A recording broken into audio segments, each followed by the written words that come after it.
yang ragu-ragu, jangan ada yang ditutup-tutupi, ungkap kebenaran apa adanya.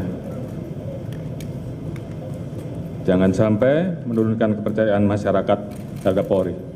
Jadi ini tentunya menjadi perintah dan amanat yang tentunya saat ini dan kemarin juga telah kita laksanakan.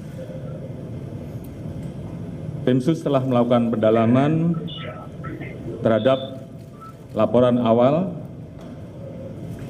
menembak antara Saudara J dan Saudara RE di Duren 3 yang ditangani oleh Polres Metro Jakarta Selatan dan juga dilakukan pemeriksaan di Propampori dan juga Polda Metro, di mana pada saat pendalaman dan olah TKP ditemukan ada hal-hal yang menghambat proses penyidikan dan kejanggalan-kejanggalan yang juga kita dapatkan seperti hilangnya CCTV dan hal-hal lain sehingga muncul dugaan ada hal-hal yang ditutupi dan direkayasa. Oleh karena itu, dalam rangka membuat terang peristiwa yang terjadi, Tim Sus telah melakukan pendalaman dan ditemukan adanya upaya-upaya untuk menghilangkan barang bukti, merekayasa, menghalangi proses penyidikan, sehingga proses penanganannya menjadi lambat. Tindakan yang tidak profesional pada saat penanganan dan olah TKP, serta tindakan-tindakan tidak profesional lain pada saat penyerahan jenazah almarhum J di Jambi. Oleh karena itu, untuk membuat terang dan menghilangkan hambatan-hambatan penyidikan, beberapa waktu yang lalu kami telah mengambil keputusan penonaktifan Kapolres Metro Selatan, Karopaminal, Kadif Propampori, Karoprovos. Kemudian Tim Sus juga telah melakukan pemeriksaan terhadap pelanggaran kode etik profesi Polri ataupun tindakan untuk merusak, menghilangkan barang bukti, mengaburkan, dan merekayasa dengan melakukan mutasi ke Yanma Polri, dan saat ini semuanya dilakukan pemeriksaan. Kemarin ada 25 personil yang kita periksa dan saat ini bertambah menjadi 31 personil.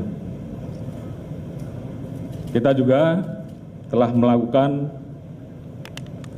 penempatan khusus kepada 4 personil beberapa waktu yang lalu dan saat ini bertambah menjadi 11 personil Polri, terdiri dari 1 bintang 2, 2 bintang 1, 2 kombes, 3 AKBP, 2 kompol, dan 1 AKP. Dan ini kemungkinan masih bisa bertambah. Selanjutnya, untuk menjaga transparansi dan akuntabilitas dalam penanganan kasus ini, kita telah melibatkan pihak-pihak eksternal seperti rekan-rekan di Komnas HAM yang saat ini masih terus bekerja dan juga mitra kami di Kompolnas selaku pengawas kepolisian. Kami juga telah memberikan ruang seluas-luasnya kepada masyarakat, terutama keluarga korban, seperti beberapa waktu yang lalu, untuk kita berikan ruang otopsi ulang atau ekshumasi dan juga melayani laporan polisi dari pihak korban. Dan tentunya ini adalah merupakan wujud transparansi yang kami lakukan. Alhamdulillah, saat ini tim SUS telah mendapatkan titik terang dengan melakukan proses-proses penanganan dan pemeriksaan secara saintifik dengan melibatkan kedokteran forensik, olah TKP, dengan melibatkan tim puslapor untuk menguji balistik, mengetahui perkenaan alur dan tembakan, pendalaman terhadap CCTV dan handphone oleh puslapor, biometrik, identification oleh Pusinafis, serta tindakan lain yang tentunya bersifat ilmiah. Dan juga kami menemukan persesuaian dalam pemeriksaan yang telah kita lakukan terhadap saksi-saksi yang berada di TKP, termasuk saksi-saksi lain yang terkait, juga saudara RE, saudara RR, saudara KM, saudara AR, dan saudara P, dan saudara FS. Ditemukan perkembangan baru bahwa tidak ditemukan, saya ulangi, tidak ditemukan fakta peristiwa tembak menembak seperti yang dilaporkan. Saya ulangi, tidak ditemukan fakta peristiwa tembak menembak seperti yang dilaporkan awal. Tim khusus menemukan bahwa peristiwa yang terjadi adalah peristiwa penembakan terhadap saudara J yang mengakibatkan saudara J meninggal dunia, yang dilakukan oleh saudara RE atas perintah saudara FS. Saudara E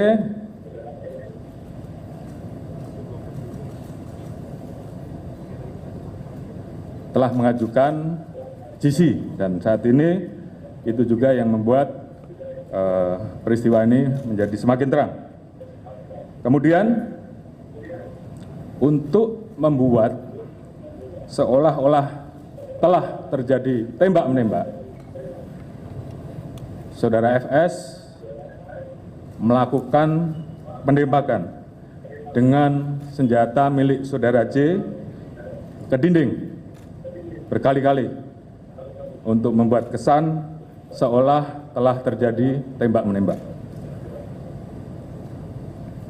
Terkait apakah saudara FS menyuruh ataupun terlibat langsung dalam penembakan, saat ini tim terus melakukan pendalaman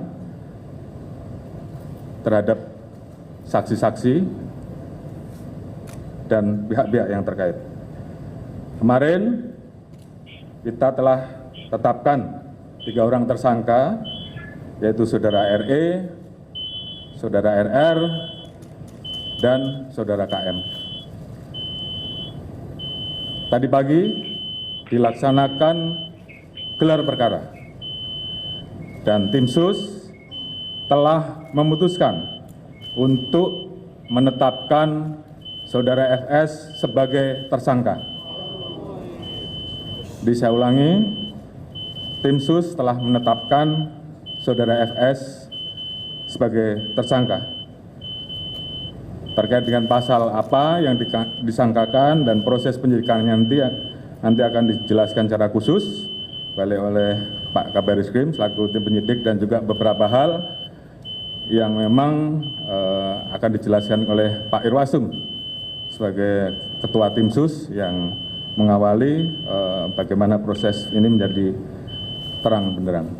Kemudian motif atau pemicu terjadinya peristiwa penembakan tersebut saat ini tentunya sedang dilakukan pemeriksaan dan pendalaman terhadap saksi-saksi, termasuk terhadap Ibu BC. Terkait dengan penanganan oleh tim Irsus, terkait dengan proses dugaan pelanggaran terhadap kode etik ataupun pelanggaran tindak pidana lain yang ditemukan selain peristiwa utama, nanti akan dijelaskan secara khusus oleh Pak Irwasum. Dan juga tentunya ada beberapa proses yang akan terus kami lakukan untuk melakukan audit.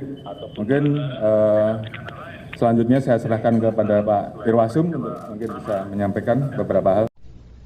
Alhamdulillah.